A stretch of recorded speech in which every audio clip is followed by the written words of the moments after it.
Hey everybody, thank you. Thank you again for the introduction. I'm Shelly. I'm a software engineer at GitHub working on open source.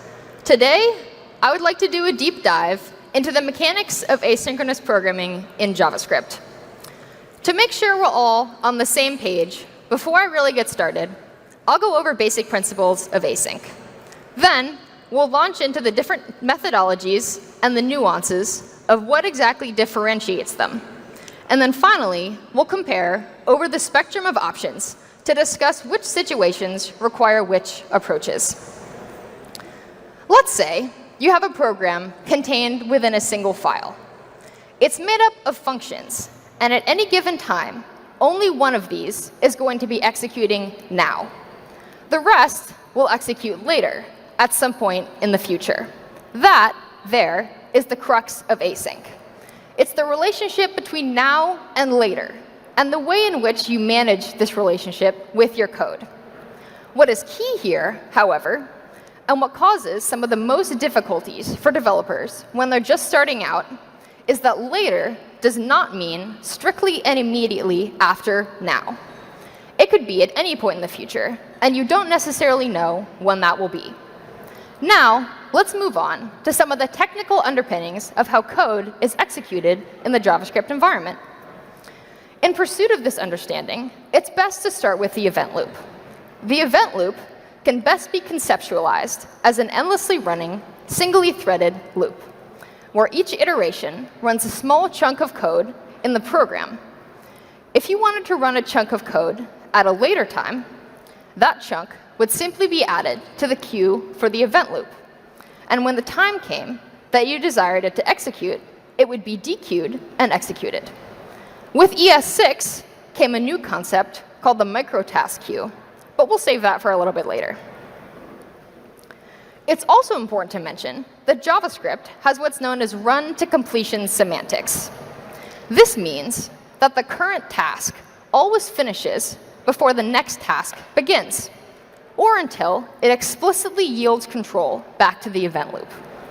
As a result of this, each task has complete control over all current state and does not need to worry about another task modifying things at the exact same time. Looking at the code here, running this will always print first and then second, because the function starting and set timeout is added to the task queue immediately, but is only executed after the current piece of code is done, since it yielded control. Now, let's take a look at the call stack. When a function foo calls a function bar, bar needs to know where inside foo to return to after it's done. This information is managed with the call stack. Take a look at the set of 3 functions on the left-hand side of the slide, and let's walk through how this stack will look as the program executes. Initially, when the program above is started, the call stack is empty.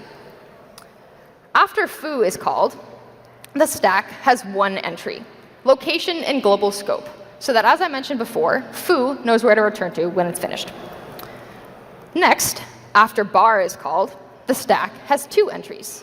It's now stored the location that bar needs to return to when it's finished executing, in addition to global scope.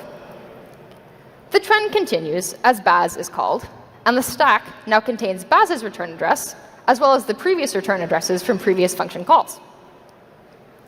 When console.log is called in baz, the call stack is printed to console. Next, each of the functions terminates, and each time, the top entry is removed from the stack. After foo is done, we're back in global scope, and the call stack is empty. At the end, we return, and the program is terminated. In looking at this, you can see a handful of the things I previously mentioned: the event loop, the task queue, and the stack. The current task comes off of the event queue, and its location is stored in memory, while relevant variables populate the heap. The task queue is populated by task sources, any one of which would be a particular chunk of code in an executing program.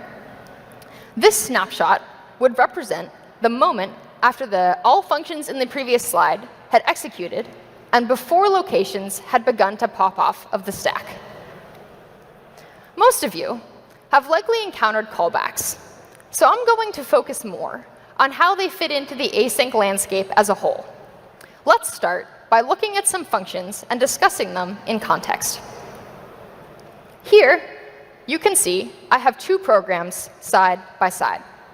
On the left, the function names are alphabetical from top down, and on the right side, I've mapped the functions to the order in which they run.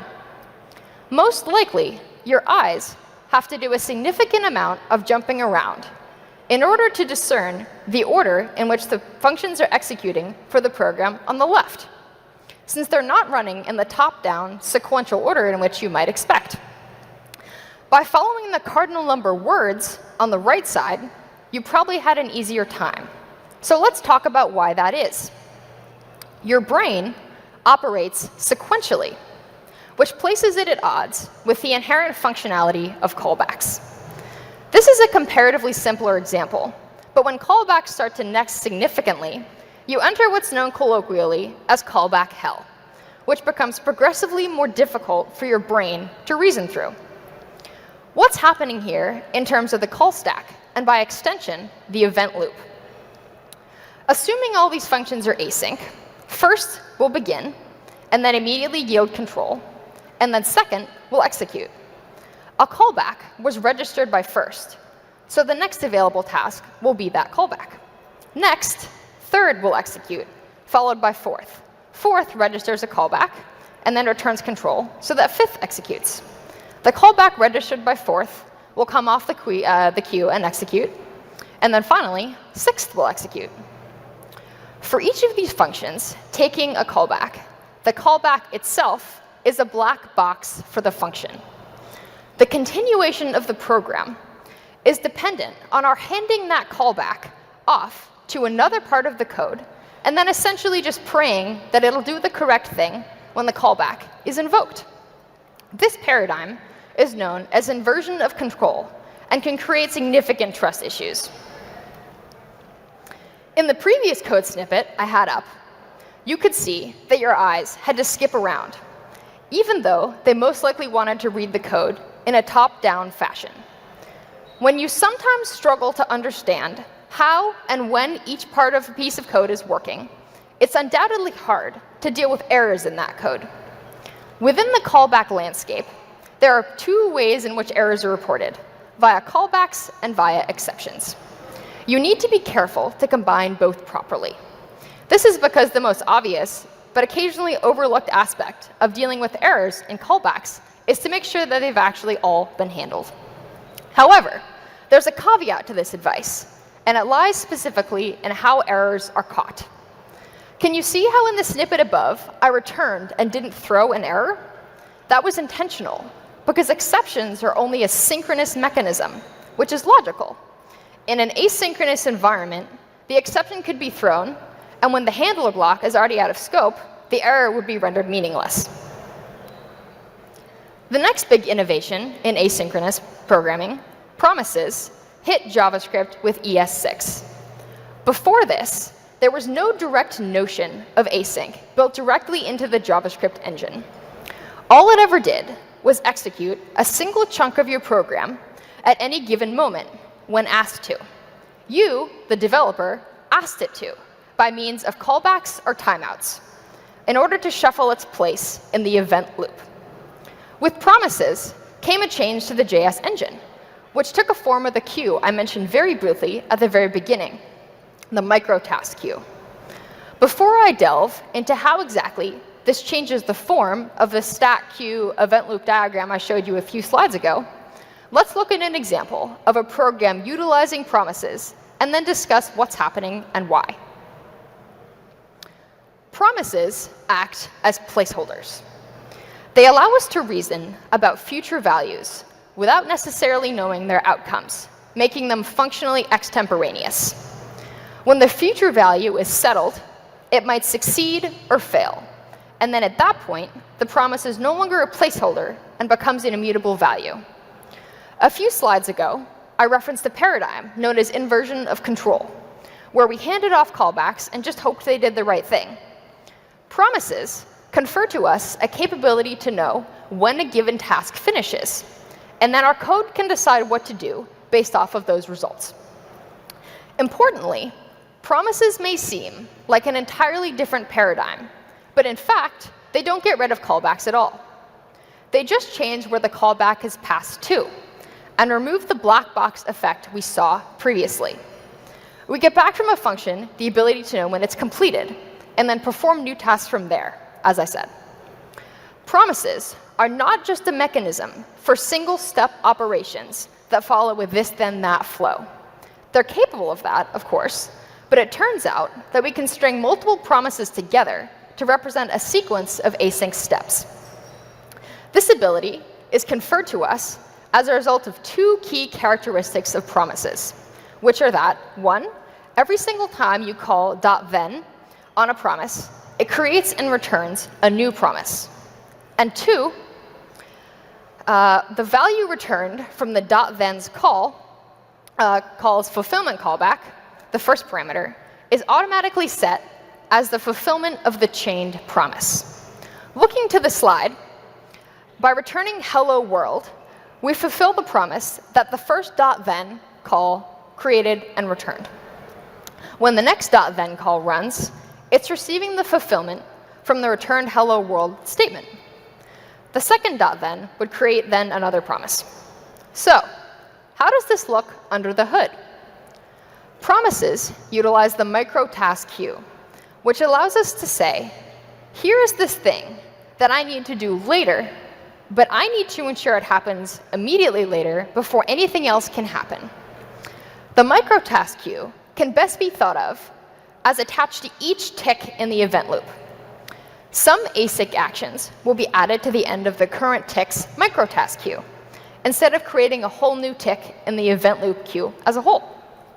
When promises are resolved or rejected, the associated handlers will be called asynchronously as microtasks, and then added to the queue for the current tick. This diagram looks nearly identical to the diagram I showed you a few slides back, with one key difference, the addition of the microtask queue. Once a promise settles, or if it's already settled, it queues a microtask for its reactionary callbacks. This ensures promise callbacks are async, even if the promise has already settled. So calling .then with resolve or reject against a settled promise immediately queues a microtask. Any additional microtasks queued during a given microtask are added to the end of the queue and also processed. So, in looking at the diagram, you'll see that the current task can come off the task queue or the microtask queue. All promise callbacks are queued as microtasks. A microtask can also cause one or more microtasks to be added to the end of the same queue. So it's theoretically possible that a microtask loop could spin indefinitely, thus starving the program of its ability to move on to the next event loop tick. This would conceptually be almost the same as expressing an infinite loop in your code. What happens if something goes wrong in a promise? How do we deal with those errors? By default, it turns out, promises are silently swallowed if they're unhandled. More specifically, any exception which is thrown inside a .then, within a .then handler, or within a function passed to a new promise, will be silently disposed of unless manually handled. The standard way to handle errors from promises is to add a catch handler at the end of your promise chain. You can also chain these handlers so that you can throw errors into progressively more outer-level scopes. Catching and rethrowing errors in this way will tell you what led to the error more effectively so that you can later debug the issue more efficiently. If exceptions are thrown inside the callbacks of .then and .catch, it's not necessarily a problem, because these two methods convert them to rejections. Let's look at an example and talk about what would work and what wouldn't in more concrete terms. This is a simple promise example. And from looking, you can see that prom is going to reject with an error no matter what. So what happens in the first example versus the second? The first has a catch. So it's going to print the error, followed by the error message, which in this case is rejected. you can also see the associated call stack by printing error.stack. The second one doesn't have a catch. So even though it threw an error, it'll simply fail silently. This next type of async approach, generators, sits a little on the edge of the overall async landscape, but is nevertheless important to touch on. The first thing to observe as we talk about generators is how they differ from normal functions. There are several notable differences, but key to generators is their behavior with respect to the run-to-completion expectation. With generators, we have a different kind of function, which can be paused in the middle, either once or several times. It is resumed later, which allows other code to run during these pause periods between runs. The main strength of generators is that they provide a single-threaded, synchronous-looking code style, but allow us to hide the asynchrony away as an implementation detail. This lets us express naturally what a program's step and statement flow is, without having to navigate the asynchronous gotchas and syntax at the same time. To get a better idea of how this looks in practice, let's see a function. Here, you'll see immediately that there's a little star next to the function in the signature. This is the syntactical indicator that you're looking at a generator function. The keyword yield will send out a value whenever the function is run. So here, the yield index ++ expression will send the index value out when pausing the generator function at that point. If ever the generator is restarted, whatever value was sent in will be the result of that expression, which will then get added to 1 and assigned to the index variable. When we start, index is 0. So this will be yielded, and then 1 will be added to index as a result of the ++. This will occur each time as the value of index is passed out and then in again, and so that it increments by 1 every time. To see this a little more clearly, let's look at a diagrammatical representation. On the left, you'll see a traditional non-generator function. It adheres to the run-to-completion behavior we expect from functions, with no interruptions from beginning to end. On the right is the generator function, with multiple stops and starts between beginning and end. It's important to note that there's no real official end, per se, in a generator function. The end, in this case, would just be the last time that yield is called. When the generator function is initialized, an iterator is returned, and then the generator starts with the first call to next on the function. This function pauses when yield is called, and then would restart with the next call to next, and so on and so forth. To recap, with normal functions, you get parameters at the beginning and a return value at the end. With generator functions, you send messages out with yield, and you send messages back in with each restart. One of the most powerful parts of ES6 generator design is that the semantics of the code inside a generator are synchronous, even if the external iteration control proceeds asynchronously. That's a fancy way of saying that you can use a very simple error handling technique you're probably familiar with, the try-catch mechanism.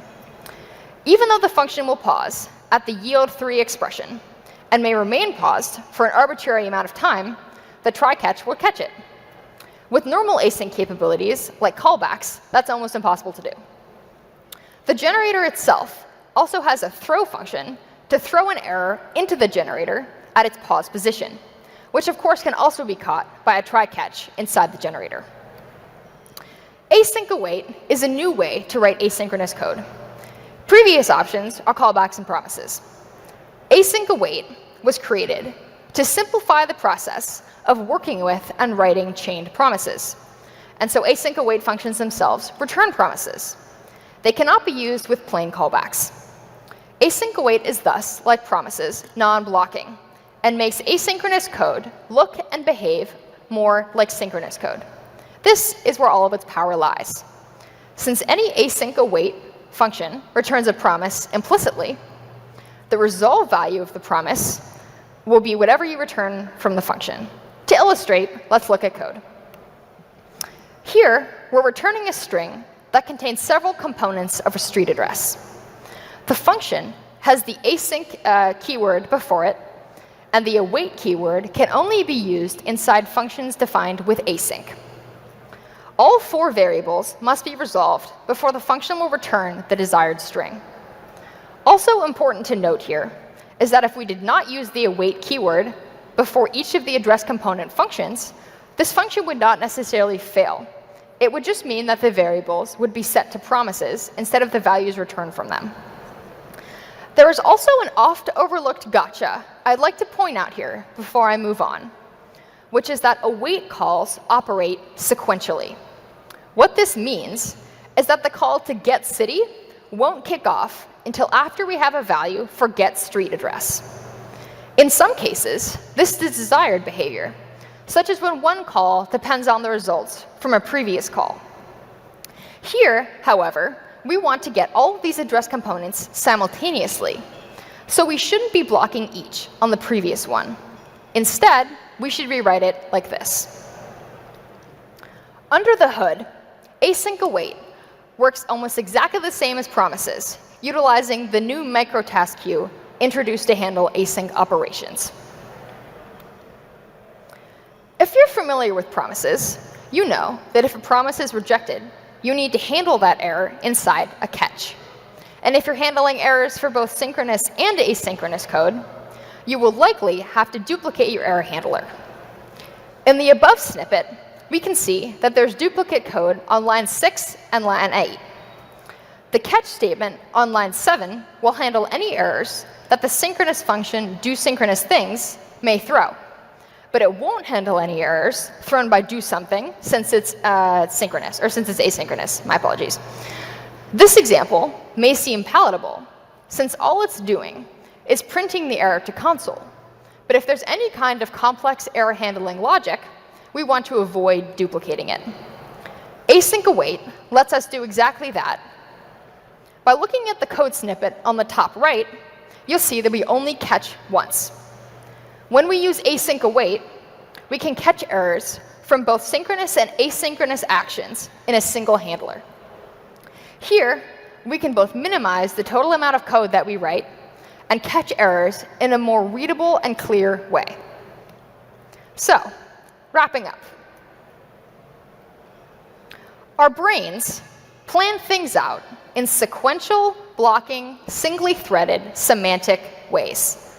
But callbacks express asynchronous flow in a rather nonlinear, non-sequential way, which makes reasoning properly about such code much more difficult. Callbacks suffer from lack of sequentiality and lack of trustability. But they're good in situations where you may just be performing a simple request that's always asynchronous. They're just plain functions, so they also don't require any additional understanding beyond knowing how asynchronous operations work.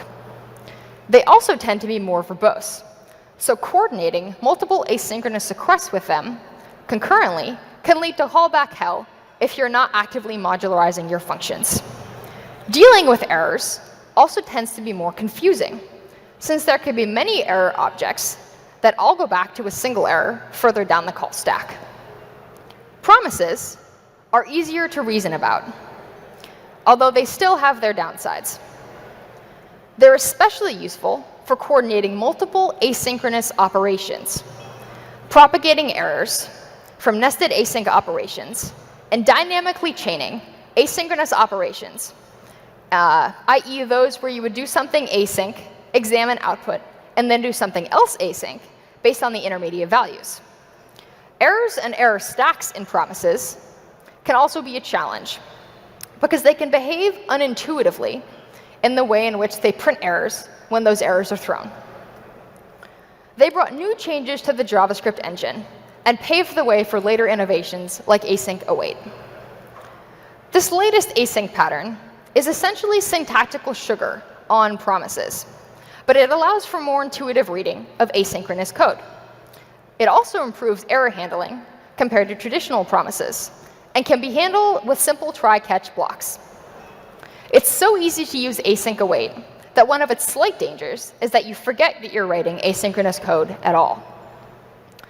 Ultimately, the best tool to use for a job is going to be the one that's most specific to the job that you're doing. But now, I hope you'll have a firmer grasp on what exactly makes each of these tools a best fit for certain jobs, and be able to use them with the deeper understanding of what's going on at a granular level. Thank you very much.